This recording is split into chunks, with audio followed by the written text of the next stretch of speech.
Celosia പ്ലാന്റിന്റെ അടുത്താണ്. കണ്ട, കാണാൻ നല്ല ഭംഗിയാണ് ഈ സെലോഷ്യ പ്ലാന്റ് എന്ന് പറഞ്ഞാല്. നമ്മുടെ ഗാർഡനൊക്കെ നല്ല ഭംഗി കൂട്ടാൻ പറ്റിയൊരു പ്ലാന്റ് ആണ്. എപ്പോഴും നിറച്ച് പൂക്കളായിരിക്കുള്ളൂ.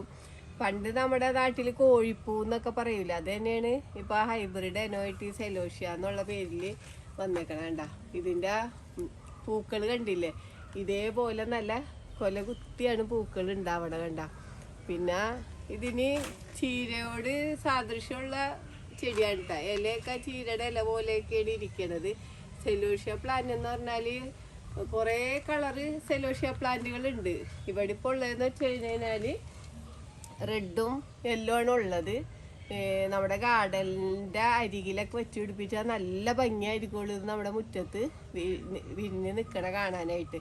പിന്നെ നല്ല സൂര്യപ്രകാശമുള്ള സ്ഥലത്ത് വേണം കേട്ടോ സെലോഷ്യ പ്ലാന്റൊക്കെ നടാനായിട്ട്. പിന്നെ എളുപ്പത്തിൽ നട്ടുപിടിപ്പിക്കാൻ പറ്റിയതാണ്.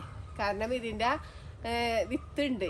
ഈ വിത്ത് പാകി മുളപ്പിച്ചിട്ടാണ് നമ്മൾ തൈ ഉണ്ടാക്കണത്. കണ്ട, ചീരയുടെ വിത്ത് പോലെ തന്നെയാണ് സെലോഷ്യ പ്ലാന്റിൻ്റെ വിത്തുകൾ ഇരിക്കണതും. അപ്പോൾ നമുക്ക് ഈ വിത്തുകൾ പാകി കൊടുത്താൽ മതി.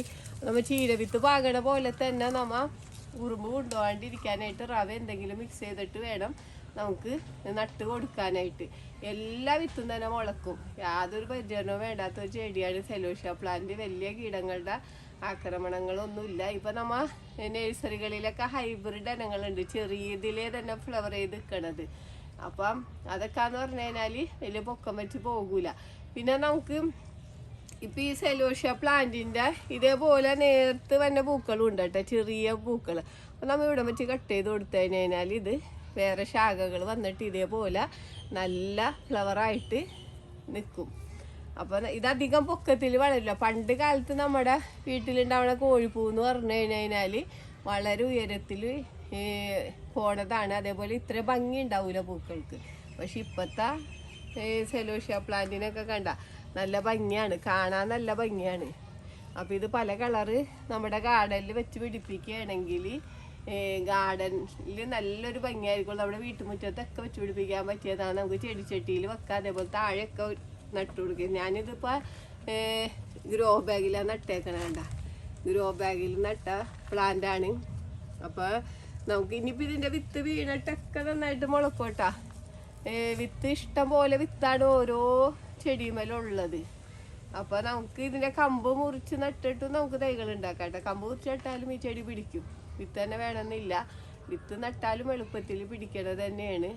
അപ്പോൾ ഇതിൻ്റെ വേറൊരു കളർ ഞാൻ കാണിച്ചു തരാം. അപ്പോൾ ഇത് റെഡ് കളറിലെ സെലോഷ്യ പ്ലാന്റ് ആണ്. കണ്ട, ഇതിൻ്റെ ഒരു ഭംഗി നോക്കിയാൽ കണ്ട, ഇത് കാണാൻ നല്ല ഭംഗിയാണ്. ഇതേപോലെ തന്നെ നല്ല ഭംഗിയാണ്.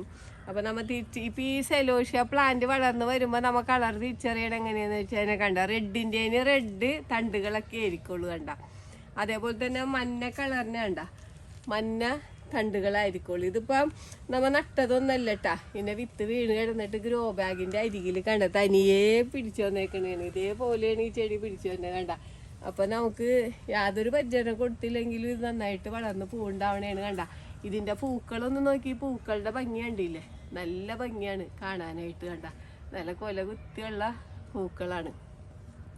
അപ്പം നമ്മുടെ പൂക്കളൊക്കെ ഇഷ്ടപ്പെടണവർക്ക് വളർത്താൻ പറ്റിയ ഒരു പൂവാണ് സെലോഷ്യ പ്ലാന്റ്. നിങ്ങൾക്ക് നഴ്സറികളിൽ നിന്നൊക്കെ ഇതിൻ്റെ തൈകളൊക്കെ മേടിക്കാൻ കിട്ടും. പിന്നെ വല്ല നമ്മൾ ഈ സെലോഷ്യ പ്ലാന്റ് ഉള്ളിടത്ത് എന്ന് കഴിഞ്ഞാൽ ഇതിൻ്റെ വിത്തുകളൊക്കെ കിട്ടുകയാണെങ്കിൽ നമുക്ക് ആ വിത്ത് പാകി മുളപ്പിച്ച് നമുക്ക് തൈകൾ ഉണ്ടാക്കാം.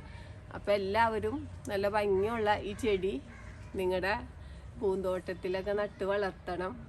പിന്നെ തേനീച്ചകളെ ആകർഷിക്കാൻ നല്ലതാണ്. ഞാനിത് പച്ചക്കറി കൃഷിയുടെ ഇടയിലാണ് നട്ടേക്കണത്. അപ്പോൾ തേനീച്ചകൾ രാവിലെ തന്നെ നോക്കുമ്പോൾ ഇതിലൊക്കെ തേനീച്ചകളൊക്കെ വന്നിട്ടുണ്ടാവും. അപ്പം നമുക്ക് പച്ചക്കറി തോട്ടത്തിൻ്റെ ഇടകളിലൊക്കെ വെച്ച് കൊടുക്കാൻ പറ്റിയൊരു പ്ലാന്റ് തന്നെയാണ് സെലോഷ്യ പ്ലാന്റ്. അപ്പോൾ സെലോഷ്യ പ്ലാന്റ് നടണത് നമ്മൾ എന്തിലാന്ന് വെച്ചാൽ ചാണകപ്പൊടി, മണ്ണ് കേട്ടോ. ഞങ്ങളുടെ ഇവിടുത്തെ ചാണകപ്പൊടി മണ്ണ് മാത്രം ഇട്ട് കൊടുത്താൽ മതി. അത് ഇട്ട് കൊടുത്താൽ തന്നെ നമുക്ക് അതിൽ നട്ട് കൊടുക്കാം. അത് കഴിഞ്ഞിട്ട് കടലപ്പിണ്ണാക്കിൻ്റെ സ്ലെറിയോ അല്ലെങ്കിൽ പൊട്ടാഷ്യം എന്തെങ്കിലും ഇട്ട് കൊടുത്താൽ നിറച്ച് പൂക്കളായിരിക്കുള്ളൂ എപ്പോഴും. അപ്പോൾ നമുക്ക് വേറെ പ്രത്യേകിച്ച് പരിചരണങ്ങളോ വളങ്ങളോ ഒന്നും വേണ്ട. അപ്പോൾ എല്ലാവരും സെലോഷ്യ പ്ലാന്റൊക്കെ മേടിച്ച് നടണം.